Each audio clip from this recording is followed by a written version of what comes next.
దోపిడీ రాజ్యం, దోపిడీ రాజ్యం, దొంగల రాజ్యం ఏమని చెప్పాలి? ఇదేమి రాజ్యం, ఇదేమి రాజ్యం, దొంగల రాజ్యం, దోపిడీ రాజ్యం అనాలనా? ఎందుకు దీని కథ ఏంది?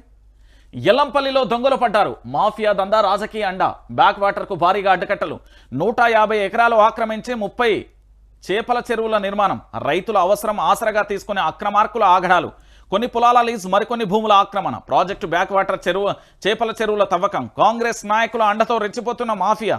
ఇక చూడ్రి, ఎల్లంపల్లి బ్యాక్ వాటర్ భూములను కబ్జా చేసి తవ్విన ఓ చేపల చెరువుకు సంబంధించి ఇది మన కాంగ్రెస్.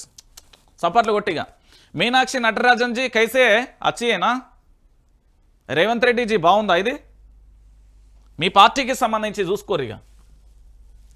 అసలే మాఫియా, దానికి కాంగ్రెస్ నేతలు తోడయ్యారు. ఫలితంగా ఎల్లంపల్లి ప్రాజెక్టు జలాలకు అడ్డకట్ట వెలిశాయి. రైతుల పొలాలు చెరువుల చేపలయ్యాయి. అధికార బలమే ఆక్రమణల పాల్పడడంతో అధికార యంత్రాంగం చేష్టలు అడిగి చూస్తున్నది. పెద్దపల్లి జిల్లా అంతర్గాం మండలంలోని పలు గ్రామాలలో శ్రీపాద ఎల్లంపల్లి ప్రాజెక్టు బ్యాక్ వాటర్లో ఆక్రమణలు మొదలయ్యాయి.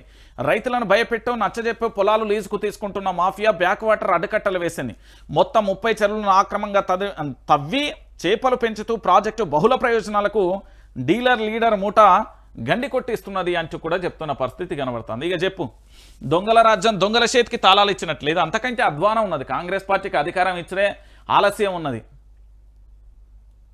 అసలు మన తెలంగాణలో ఎక్కడ కూడా గజం కూడా ఇచ్చిపెట్టేటట్లేరు కదా. మంత్రులు అట్లనే ఉన్నారు, ఎమ్మెల్యేలు గట్టనే పాడబడ్డారు, ఆఖరికి పార్టీకి సంబంధించిన కార్యకర్తలు కూడా గట్టనే ఉన్నారు. ఇక ఏం చేయాలి చెప్పుర్రి తెలంగాణ ప్రాంత బిడ్డలారా? ఇక ఏమైతుంది ఒకసారి మీరు అందరూ కూడా ఆలోచించాల్సిన విషయం ఇది. ఒకసారి చూడుర్రి, తెలంగాణ రాష్ట్ర వ్యాప్తంగా ఇక కాంగ్రెస్ వాళ్ళు ఆ చెరువులు 30 చెరువులు తవ్విర్రట. కబ్జాలు, మళ్ళీ ఇవన్నీ మొత్తం కబ్జాలు, దొంగల రాజ్యం, దోపిడీ రాజ్యం అయిపోయింది కాంగ్రెస్ పార్టీ అధికారంలోకి వచ్చినాక. ఏం న్యాయం చేసింది కాంగ్రెస్ పార్టీ? పాడుగాను. ఎవరికి న్యాయం చేసింది? వాళ్ళ పార్టీ వాళ్ళకి చేయపోతే నువ్వు ఎవరికి చేయపోతే మరి ఎందుకు అధికారంలో ఉన్నట్టు? దేనికోసం?